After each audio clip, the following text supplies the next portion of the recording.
Hi everyone, my name is Nikhil Saluja. Welcome back to my channel.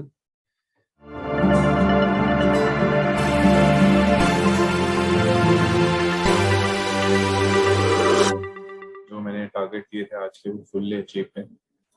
Can you see? Right. This is Nifty. I traded in Nifty. I didn't trade in Bank Nifty. Bank Nifty के भी achieve हैं. बल्कि head and shoulder pattern inverted head and shoulder bank Nifty में था, but bank Nifty सुबह जब मैं देख रहा था निफ्टी के ऑपोजिट चल रहा था, तो हमें निफ्टी स्ट्रॉन्ग लग रहा था, इसलिए हमने निफ्टी में आज एंट्री ली थी, not in bank Nifty. I did option selling and I made good profits. ठीक है, अब ये आपका एक टारगेट बैंक निफ्टी का ये निफ्टी का ये है. This is the last target. You should not have an open CE position or any buying position above 16,422. Wait for it. वो यहाँ पे रिस्पॉन्स कैसा कर रहा है निफ्टी, उसके बाद हमें बाइंग अपॉर्चुनिटी मिल रही है, इसके ऊपर नहीं मिल रही, विल सी. बट अभी मेरे को अगर कल यहाँ तक मिलेगा 16,400 तक गैप अप खुलेगी कल मार्केट. Let's see how what is Dow Jones doing.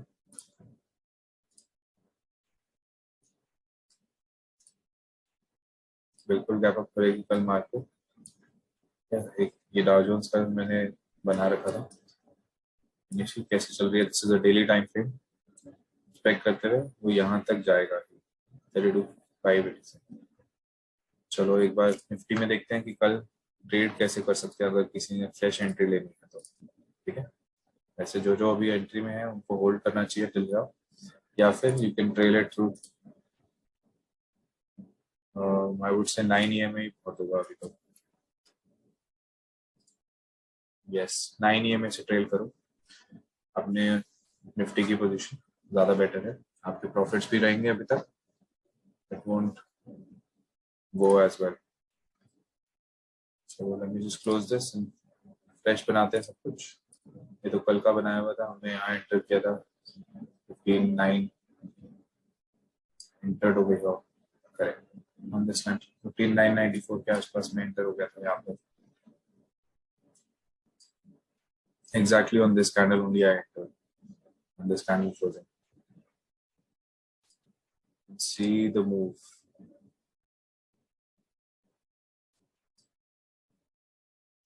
Right?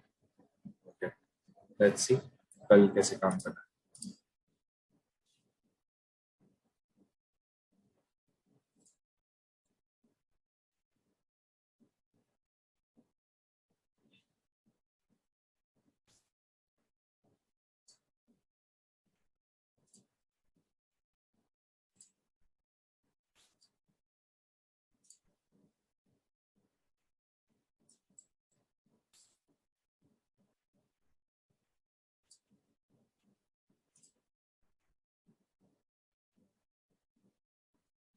मुझे मुश्किल लग रहा है 400 तक भी जाएगा.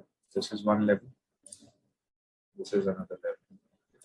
बस ये फेलियर देख के नीचे गया. That is why. This is where we need to find an opportunity for shorting. Okay. Between these two ranges. यहाँ पे हमें कोई पैटर्न मिले, रिवर्सल पैटर्न मिले, डबल टॉप मिले, ट्रिपल टॉप मिले, in smaller time frame of course 5 minutes 15 minutes, या फिर हम अगर ब्रेकडाउन आप लोग अगर EMA फॉलो करते हो तो यू कैन यूज 20 EMA का ब्रेकडाउन इसमें. Right, wait for it because यहाँ पे कंसोलिडेट करेगी. 20 EMA राइट इन 5 मिनट. तो 20 EMA का breakdown and closing below this 20 EMA in 5 minutes. That can be very helpful. And the target you can take is again through trailing. या फिर आपका pivots आप open करके कल के pivots it is above risk R3 as well. तो बिल्कुल ये open करके यहाँ कैसे करेगा. दोपहर अगर 11 बजे तक ये sustain करता है यहाँ पर, I would say in this zone.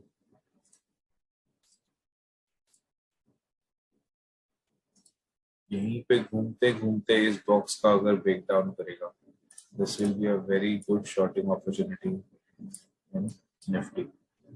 If it breaks up, I'm not interested after this. I'll see what price is making and उसके बाद ही मैं इंटर करूँगा. इससे करेंगे. चलो बैंक निफ्टी देखते हैं और कुछ स्टॉक्स भी देखेंगे। बैंक निफ्टी का भी हमारा टारगेट एक तरह से अचीव है। होप निफ्टी समझ आया और निफ्टी का एनालिसिस। दिस इज वन या यहाँ कहीं से जो आपका साइकोलॉजिकल लेवल है that is 34,500 as well, right. तो यहाँ कहीं आ रहा होगा, right. So this is the target for Bank Nifty as well, because यहाँ के बाद एक ट्रेंड लाइन बनती है ऐसी,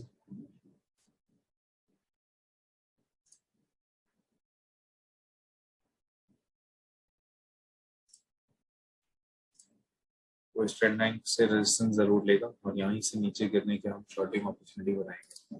रिलायंस में मैंने निकाला हुआ है, वो बैंक निफ्टी भी समझ आया हो, और ये सारे आफ्टरनून ट्रेड्स बनेंगे। This is not, these are not the morning trades. Reliance is on a Fibonacci level. Reliance सिर्फ मैंने एक अपर हाई से लोअर हाई बनाया है, ब्रोक दिस रेंज। इसका फर्स्ट टारगेट इज दिस 2560। किसी ने अगर ये लेके गए हो तो you can exit over here, या फिर आपकी एग्जिट स्ट्रैटेजी 2600 के आसपास होनी चाहिए, right? ये थोड़ा स्विंग है। The other stock which I like is Biocon. Biocon एक ऐसा स्टॉक है जिसने डेली टाइम फ्रेम पे फेलियर दिया। मैं इसको खींच दूं, यूजुअली हमें रीसेंट प्राइस एक्शन ही देखना होता है। Let's see this, right. इसने क्लोजिंग भी आज ऊपर दिया। Biocon is something we can take a target is drop, या फिर हम इसके बाद अपनी एंट्री दोबारा ले सकते हैं एंड इन अ स्विंग अगर वो इसको ब्रीच करता है तो इस हाई को, ठीक है। In 1 hour time frame, if it sustains above this level, you can go in for a swing trade. जैसे अभी लास्ट में विक बनी है, डाउट ये जाएगा, बट यू नेवर नो। फिर लास्ट में हम कैन सी इस ट्रेंड लाइन तक तो आएगा, तो यहाँ पे हम शॉर्टिंग अपॉर्चुनिटी इसमें भी देख सकते हैं। सब में शॉर्टिंग अपॉर्चुनिटीज ही देखूंगा मैं, बिकॉज मेरे हिसाब से रिट्रेसमेंट कंप्लीट होगी यहाँ तक। कल मार्केट गैप अप क्या करेगा, depends on that. If it goes above this, above 335, 65, I will go in for a long trade in Biocon. ये swing है, so you can do option, you can do future. I will do futures usually. ये 2-3 stocks दे दिए, सारे दे दिए। I hope you like my analysis. Please मेरे को इस videos में लाइक दीजिए, so that I can make better videos for you. I'll be making some interesting psychology videos for you as well, where you can control your emotions while trading and कैसे stop loss डालना है, कैसे नहीं डालना है। I'll teach you that as well. Okay.